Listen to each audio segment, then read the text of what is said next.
Greetings to everyone in the matchless name of our Lord and Savior Jesus Christ. This is Church of All Nations worship team. We are here to take you to the throne of God and worship. You might be in your houses, in your room, but take this time to worship God together and let the presence of God invade in your places, in your house.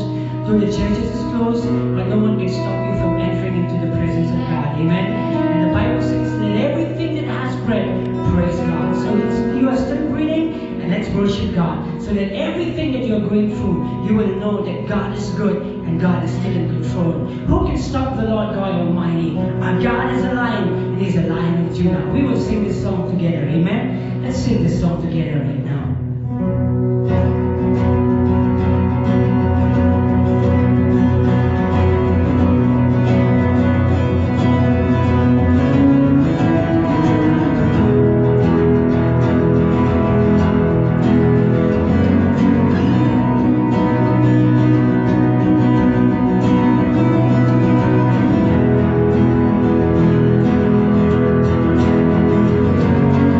Coming on the clouds.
midst of your family purposes, Lord. And we are here to worship you, God. And as we worship together in one accord, let our faith arise, Lord. Let our faith arise, Lord. Because we know you are God of miracles. You are God of supernatural. You are God of breakthrough. We look to you, Jesus. We look to you, God. We look to you, God.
of our Lord and Savior Jesus Christ, what a joy it is for me again to be able to come to you, church.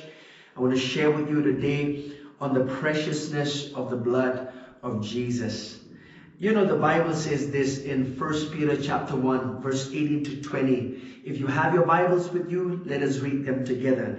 The Bible says this: knowing that you were not redeemed with corruptible things like silver or gold, from your aimless conduct received by tradition from your fathers, but with the precious blood of Christ as of a lamb without blemish and without spot. The Bible says, with the precious blood of Christ, you've been redeemed as a lamb, the Lamb of God, the precious blood of Christ as of a lamb without blemish and without spot. It was that sinless, precious blood of Jesus that redeemed you and I. You know, this word redeem in the Old Covenant, it means to buy back lost property. But the word redeem in the New Covenant, it means this. It means to buy back by the payment of a ransom, or to buy back by a payment of a price. And you know, for God to buy us back from the hand of the devil, you know, he had to pay a highest price. And that price was paid by his own precious blood. You know, John the Baptist, when he saw Jesus in the Gospel of John chapter 1:29, these were the words that fell from the mouth of John the Baptist. He said this. He said, behold the Lamb of God who taketh away the sin of the world. You know, the revelation of Jesus as a Lamb of God. John the Baptist saw Jesus as a Lamb of God. In fact, even John the Apostle, you know, in the book of Revelation, and even Paul the Apostle, you know, says that he was a lamb who was slain from the foundation of the world, the Bible says. So we know that that lamb was a lamb that was blameless, with spotless lamb, and we know that that lamb is pointing to Jesus Christ. Let me read to you more scriptures in the Bible. You know, when Jesus resurrected from the dead, in the Gospel of John, I will read this to you very quickly. In the Gospel of John chapter 20, I will read to you from verse 14. You remember that when Jesus resurrected from the dead, Mary Magdalene, in fact, she reached the tomb and she saw the tomb was empty, and she was looking for Jesus. And in fact, she asked a question thinking that she met a man, and thinking that he was a gardener, but she didn't recognized that it was Jesus. And the Bible says this: Jesus said to her, woman, why are you weeping? Whom are you seeking? She, supposing him to be the gardener, said to him, sir, if you have carried him away, tell me where you have laid him. I will take him away. Jesus said to her, Mary. She turned and said to him, Rabboni, which is to say, teacher. Jesus said to her, do not cling to me. Why did Jesus say these words, do not cling to me? Because Jesus wanted to complete the work of redemption. After he resurrected from the dead, he wanted no human hands to touch him, because it was purely the work of God. He says, do not cling to me, for I have not yet ascended to my Father, but go to my brethren and say to them, I'm ascending to my Father and your Father, and to my God and your God. Jesus said, to my Father, your Father, to my God and your God. You know, Jesus, when he died on the cross, he died as a Lamb of God. But when Jesus resurrected from the dead, he resurrected as the Lord High Priest. There was another ministry that began the moment Jesus resurrected from the dead, and that was a ministry of a high priest. And you remember in the Bible, in the Old Covenant, that a high priest it was important for him to go once a year into the most holy place, into the tabernacle, you know, with the precious blood of animals, with the blood of animals. I would say precious because it was an innocent blood was shed, and that blood of an animal was taken to the most holy place by the high priest for his own sins and the sins of the children of Israelites, the Bible says. You know, and I want you to know this. Let me read this. This is so marvelous, because every time you look at the blood of Jesus, The blood of the animals was temporal. It only covered the sins of the people. But the blood of Jesus, the blood of animals was temporal, but the blood of Jesus cleanses the sins of every person. There's no more stain. There's no more nature of sin. In fact, the blood of Jesus roots out sin out of the heart of every person. So why is the blood of Jesus precious? Number one, the blood of Jesus is precious because of its redeeming power, because of its cleansing power. You know, there's a song that we all know. There's power, wonder-working power in the precious blood of Jesus. Let me read this to you very quickly, and that you'll find this in the Bible. Oh, there's power, wonderful working power in the precious blood of Christ. Let me read this to you quickly from the Bible. If you have your Bibles with you, turn with me to 1 John chapter 1, and we'll read together, please. 1 John chapter 1, verses 7 says this: "But if we walk in the light as he is in the light, we have fellowship with one another, and the blood of Jesus Christ, his Son, cleanses us from all sins." That's the preciousness of the blood of Jesus. It has power to redeem you. It has power to cleanse you.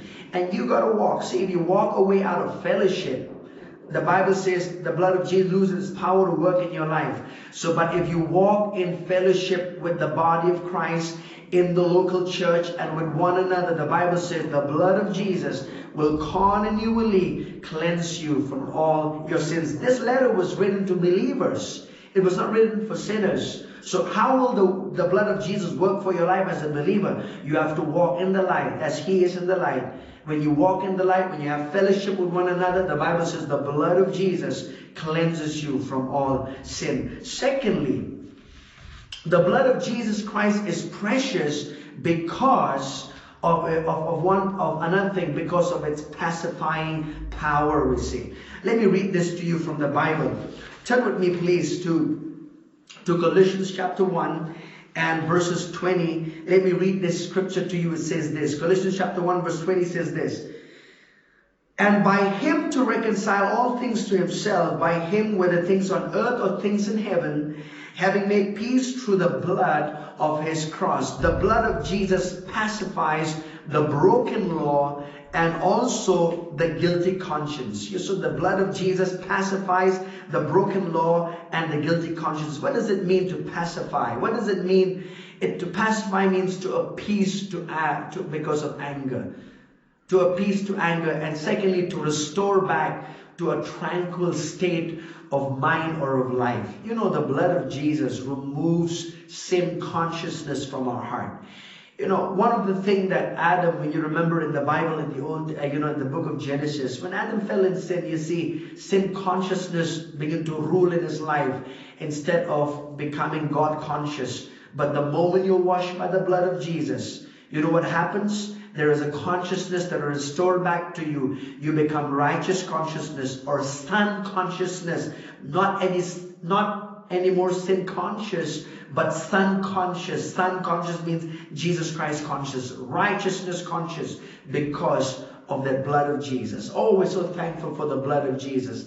If it wasn't for the blood of Jesus, I and you know, we would never be able to have this connection with the Father. You know, the reason why we have been reconciled with God the Father, we have oneness with God the Father, we can approach the Father, is because of that precious blood of Jesus. You know, we cannot go before God because we are, based on our own works or our own goodness or our own ability. It's because the blood of Jesus has paved a way for us. So I and you can enter into the very presence of God because of that precious blood of Jesus Christ. You know that blood is so powerful. It can cleanse you. It can reach to any part of your life. You could be in any pathetic situation or in a mess in life. You should know this. When you call upon the name of God, when you would confess your sins to Him, I tell you, His blood will continually cleanse you from all unrighteousness. Let me tell you the third one. The blood of Jesus is precious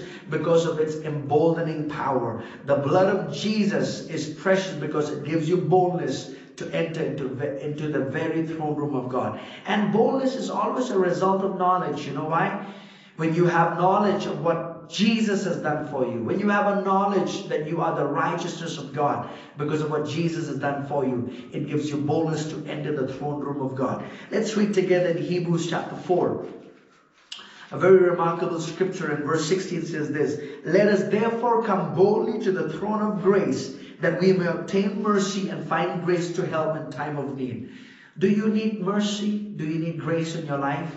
I tell you, the throne of God have an abundance of mercy, an abundance of grace, abundance of forgiveness, abundance of divine ability. Why do you need God's mercy? We need God's mercy, speaking of God's forgiveness. We need God's grace, speaking of God's divine ability to live a godly life in this crooked world that we live in. And you see, both of that thing is available for us in the throne room of God. And how do you get to that throne room of God? How do you get that boldness?